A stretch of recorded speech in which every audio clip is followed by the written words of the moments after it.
السلام علیکم، خوش آمدید مریم نالج ٹی وی میں۔ امید کرتی ہوں آپ سب خیریت سے ہوں گے۔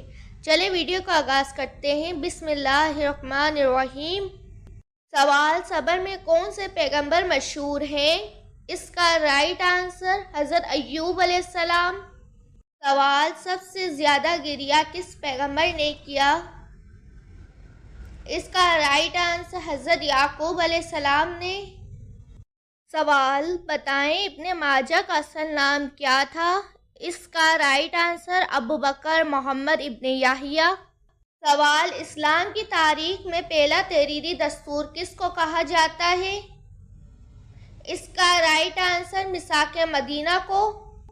سوال: قوم سمود کی طرف کون سے پیغمبر کو بھیجا گیا؟ اس کا رائٹ آنسر حضرت صالح علیہ السلام کو۔ اسی مزید معلوماتی ویڈیو دیکھنے کے لیے میرے چینل مریم نالج ٹی وی کو ضرور سبسکرائب کیجیے گا۔ Thanks for watching.